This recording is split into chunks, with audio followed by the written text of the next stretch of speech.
कधी तुमच्यासोबत असं झालं आहे का की तुम्ही जिच्यावर जीवापाड प्रेम करता, जिला स्वतःचा जीव मानता, ती मात्र तुमच्यासमोर असूनही दुसऱ्या कोणाच्या तरी विचारात हरवलेली असते.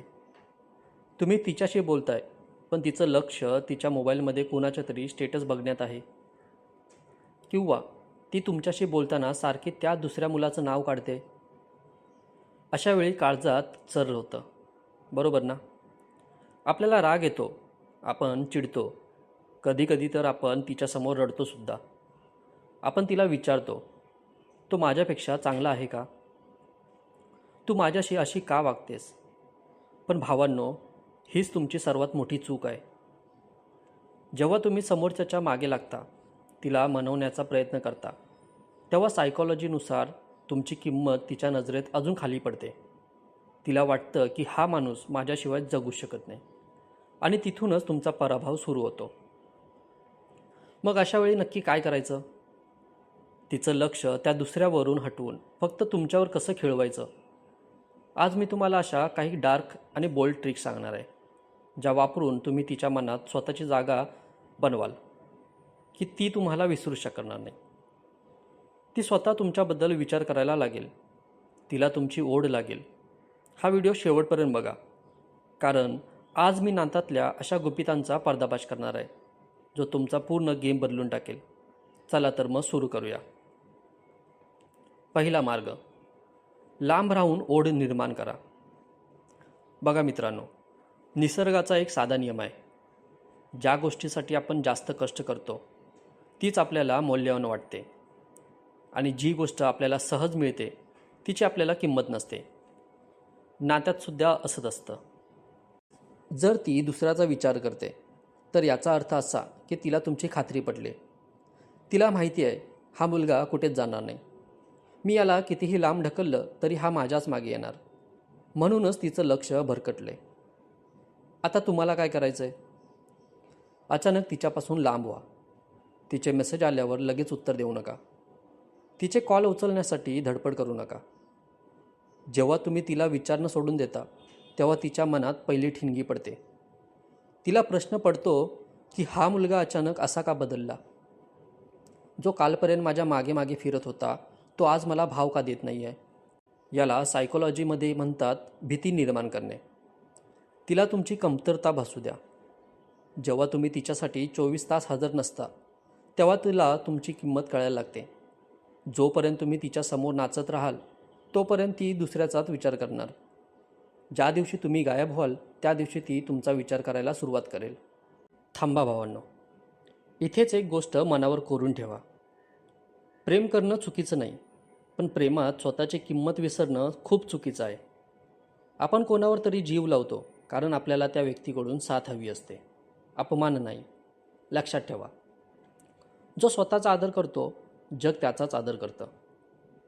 नमस्कार, मी आहे स्वप्नील, आणि तुम्ही पाहताय मनाची गुपिते. जर तुम्हाला नात्यातलं हे गुंतागुंतीचं प्रेम समजून घ्यायचं असेल तर आत्ताच आपल्या चॅनेलला सबस्क्राईब करा, कारण इथे आपण फक्त डोकं नाही तर काळजाला भिडणाऱ्या गोष्टी सांगतो, ज्या तुमचं आयुष्य सुखी करतील. चला तर मग आता वळूया पुढच्या मुद्द्याकडे. दुसरा मार्ग, स्वतःची इज्जत लोकांमध्ये वाढवा. दुसरी महत्त्वाची गोष्ट म्हणजे लोकांमधील तुमची किंमत. मुलींना असा पुरुष आवडत नाही जो कोपऱ्यात बसून रडत असतो. त्यांना असा पुरुष आवडतो ज्याचा समाजात मान आहे, ज्याच्या मागे लोक धावतात. जर तिला वाटतंय की तो दुसरा मुलगा तुमच्यापेक्षा भारी आहे, तर हे खोटं पाडण्यासाठी जबाबदारी तुमची आहे. लोकांमधील तुमची उठबस वाढवा. मित्रांमध्ये हसून खेळून राहा. विशेषतः इतर स्त्रियांसोबत तुमचं वागणं कसं आहे हे तिला कळू द्या. जेव्हा तिला दिसेल की इतर मुली तुमच्याशी बोलायला उत्सुक आहेत, इतर लोक तुमचा आदर करतायत, तेव्हा तिच्या पोटात गोळा येईल. तिला वाटेल की अरे, मी ज्याला साधं समजत होते तो तर सर्वांना हवा आहे, मग मी याला सोडून दुसऱ्याचा विचार का करते? याला म्हणतात दुसऱ्याच्या नजरेतून स्वतःची किंमत वाढवणे. जेव्हा तिला स्पर्धेची जाणीव होईल, तेव्हा ती स्वतःहून तुमच्या जवळ येण्याचा प्रयत्न करेल. तुमची प्रगती, तुमचं लोकांमधलं स्थान हेच तिला तुमच्या प्रेमात पाडण्यासाठी पुरेसे आहे. तिसरा मार्ग, मनातलं काहूर आणि शांतता. तिच्याशी बोलताना कधीही हापापलेलं वागू नका. आपण काय करतो, ती दुसऱ्याबद्दल बोलायला लागली की आपण लगेच चिडतो किंवा तिला प्रश्न विचारतो. हे बंद करा. जेव्हा ती दुसऱ्याचं नाव काढते तेव्हा शांत राहा. चेहऱ्यावर कसलेही हावभाव आणू नका. तुमची ही गूढ शांतता तिला अस्वस्थ करेल. तिला वाटेल की मी याला चिडवण्याचा प्रयत्न करते, पण याला तर काहीच फरक पडत नाही आहे. तुमची ही फरक न पडण्याची वृत्ती तिला वेड करेल. शांत राहणारा पुरुष हा नेहमी शक्तिशाली वाटतो. कमी बोला, पण जे बोलाल ते अगदी ठामपणे बोला. तुमच्या आवाजात असा आत्मविश्वास ठेवा की तिला तुमच्या शब्दांसमोर दुसरं काही सुचणार नाही. जेव्हा तुमची शांतता तिला खायला उठेल तेव्हा ती स्वतःहून तुमच्याशी बोलायला आणि तुमची माफी मागायला येईल. हा मानसिक खेळाचा सर्वात मोठा टप्पा आहे. चौथा मार्ग, पुरुषातळची ताकद आणि बोल्ड वागणं. भावांनो, मुलींना असे पुरुष आवडतात जे त्यांना लीड करू शकतात.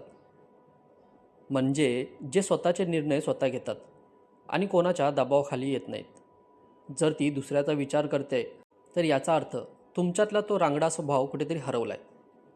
स्वतःवर काम करा. तुमच्या शरीरयष्टीवर, तुमच्या लुक्सवर लक्ष द्या. जेव्हा तुम्ही स्वतःला आरशात बघाल तेव्हा तुम्हाला स्वतःला अभिमान वाटला पाहिजे. तुमच्या वागण्यात असा एक रुबाब आणा की तिला तुमच्यात एक वेगळीच ओढ दिसेल. तिच्याशी बोलताना तुमची नजर एकदम सरळ आणि ठाम असू द्या. तुमची नजर तिला हे सांगायला हवी की मी तुझ्या आयुष्यातला सर्वात श्रेष्ठ पुरुष आहे. सायकोलॉजीनुसार मुली अशा पुरुषांकडे जास्त आकर्षित होतात जो त्यांना सुरक्षित वाटतो आणि ज्यांच्याकडे बघून त्यांना आदर वाटतो. तुमचा आत्मविश्वास हाच तुमच्यातला सर्वात मोठा चुंबक आहे जो तिला तुमच्याकडे खेचून आणेल.